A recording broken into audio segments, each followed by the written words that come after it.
Don't forget to purchase your copy of David White's new book, Shades of Blue. You can contact David, and it is at david@saveassociation.com, or you can contact him via Twitter, and that is David_White7. Okay, so this is Andy from Man City Fan TV. This is a chat between myself and David White, so I'd like to thank David for coming along and speaking to Man City Fan TV. We're going to talk a little bit, break it down, we're going to talk a little bit about his early career and how he started in football.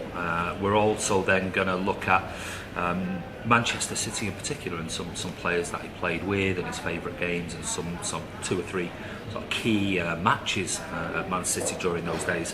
And then what I'd like to finish with, I'd like to talk about his book, which is Shades of Blue, and there'll be more information of how to contact David and purchase the book below in the description. But basically, just to give you an overview, I'm sure you've seen the video before the video. The book is £20, and David will give you a personalised message in there and sign it for you if you send him the information, and they'll also send it and post it for free anywhere in the UK. So that's the reason for the shoot today. So David, once again, thank you so much for spending the time with us at Man City Fan TV. Just reading your book, I mean, I've read your book, and it says on the front, brave, moving and poignant, and it is, I can tell you now, it's hard hitting in places, it's frank, it's open, and it's brutal as well. But there's also some lighter moments, certainly in the early days of David's career. So what I'd like to do is, you were born in Urmston. So, I was, yes. So can you just talk me a little bit about where you were born and how you ended up started playing football, really, and was your family, were they Blues, were they City fans? Yeah, absolutely. I was born in Urmston, but I think I probably spent the first 3 or 4 days of my life there, and actually lived in Eccles, just over the canal. So yeah, born in Urmston Cottage Hospital, which I don't believe exists, hasn't for a long time. Mum wasn't really a football fan as such, because Grandad on that side was a politician. He was mayor of Eccles, and was MP for Rochdale. Worked with the royal household, and then but my dad was big City fan.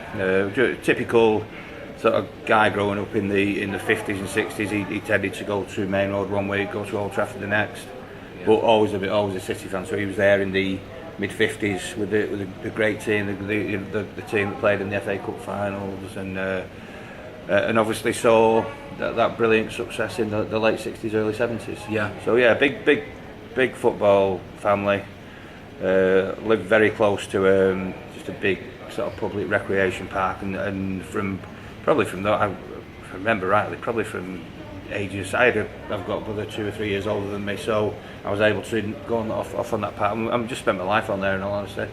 Like we all did, really, when we were kids, kicking against walls and on parks, and that's with older lads as well, sort of 3 or 4 years older, you sort of toughened you up a little bit. Yeah, well, I was able to do that because I'd go on the park with Steve, or at school he'd put me in goal in the school. So I actually started in football as a goalkeeper. I played for my sort of in year 2 primary. I was in fact in year 1 primary. I think I was playing in goal for my cup team, and then pretty sure in year 2 primary I was the school goalkeeper, which is because I just used to dive all over the place on the concrete. And then it's funny really, as I went into my year 3 primary, then another lad came to the school who wanted to be the goalkeeper. I wanted to play out anyway, so I wanted to go out and play on the wing, and that was a lad called Andy Gorton who went on to play, I think, for, if I remember rightly, Stockport and Oldham, and was a great goalkeeper, professional. And was he in your school, or was he part of the team? He was team. Yeah, both. So at that time we had it's absolutely unbelievable, really, because it's only a tiny school, sort of 1 year per sort of 1 class per year, so probably 14 or 15 kids, boys, and obviously only the boys could play at the time, coming through each year. And as we sort of got through our 3rd year, and we had myself, Andy Gorton, and a lad called James Collins, who also went on to play for Oldham. So 3 of us out of those 15 lads in a tiny area around the school, because the clubs met at the school as well. went on to be professionals, which was Amazing. bizarrely. As a 15-year-old, I played for Salford Boys, which is obviously a much bigger area. Yeah, of course. With probably 20 people in that squad, and I think only one or two of us did it. So it's just unbelievable the way things happen. So yeah, we're lucky that we had just a great bunch of lads. James's brother Brian, that was a great player as well, and a few others. And from there, we were doing well, and a few of us got picked to play for Eccles Boys. So that'd be under 11. So that's your last year of primary, but I was a year younger. Yeah. Playing at Eccles Boys and just playing against the other local teams and what have you on Saturday mornings, train during the week, and there was a team called Whitie who were known to be a city nursery team, and one of our lads, who was the captain of our team, was also playing for Whitie on a Sunday, and it just came to be, I think, probably with that connection that we played against Whitie. Yeah. They were a Sunday league team, we were a Saturday morning team, but there was a game arranged. It was at Shell at Carrington, which went on to become City's training ground. Although at the time it was just Shell's sort of recreational ground or whatever, sports ground. We played, got beat 4-0. I remember. I didn't remember playing badly in the game. Didn't remember playing particularly well. We drove home. Probably not a lot said. And it was just one of them things. We were a very, very good team.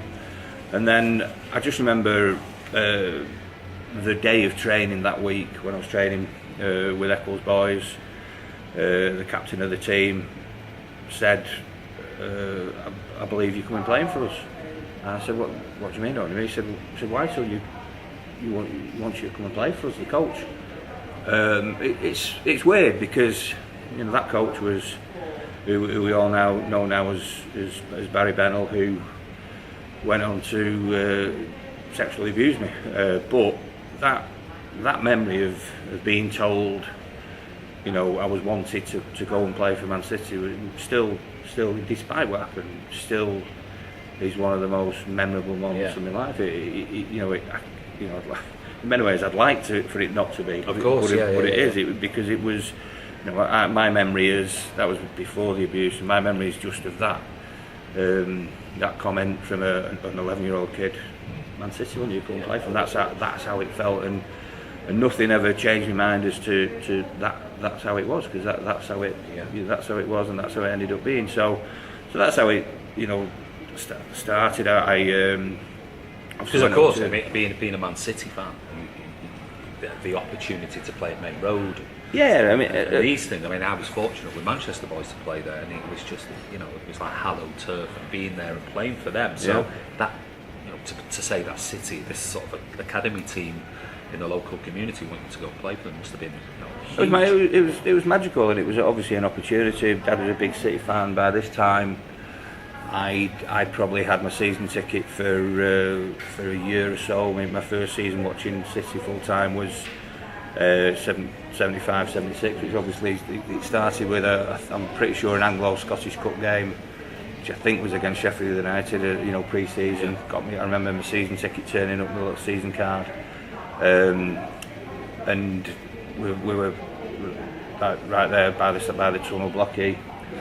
OF, just it was absolutely magical, and then suddenly to think, this is your dream. It started. We went to Wembley in '76, and then this would be not a lot of time later, and suddenly the team that you're watching on every other Saturday and you're reading about in the papers and your heroes, they want you to go and play for them. That's how it was. That's how it felt. So absolutely. Dream, it felt like a dream come true at the time. Fantastic.